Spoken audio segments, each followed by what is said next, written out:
Yeah, my name is Emily Bines, and I am a publisher. I work at a company called Kobalt Music, which is an administration publishing company, slightly different from some other companies that own copyright. We just administer them. And I'm a senior creative on our LA-based A&R team.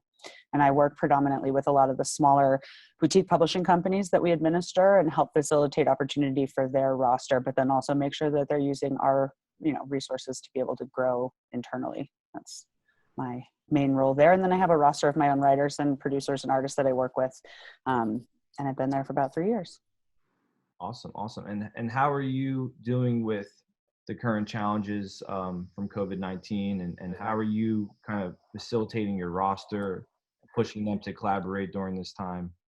Yeah, similar to what Candice was talking about, I think a lot of our writers and producers have been so used to collaborating with a lot of people over the years and being in rooms with more than one other person. So this has been an interesting challenge for people to figure out how self-sufficient they are. And I think at the outcome of all of this, a lot of people are going to realize that perhaps they were better producers than they gave themselves credit for. Or perhaps they were stronger lyricists than they gave themselves credit for, and they now have the opportunity to really stretch those muscles. And definitely, to be able to do 100% of a song is a muscle and a discipline that definitely needs to be exercised. So I think this is a really good opportunity for that.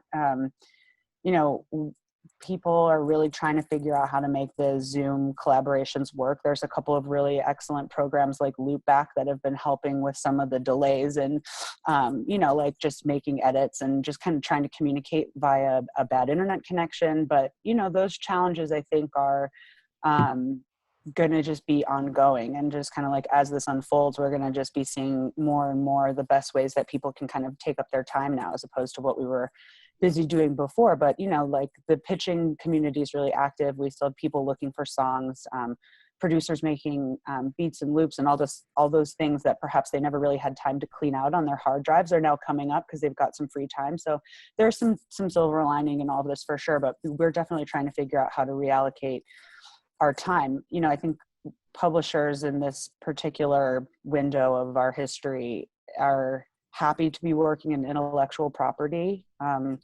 There are a lot of industries where things are just completely shut down, and restaurants are closed and factories have been shut down. And we're really lucky to work with a product that can be sort of created anywhere. So that's a really positive thing in all of this for sure.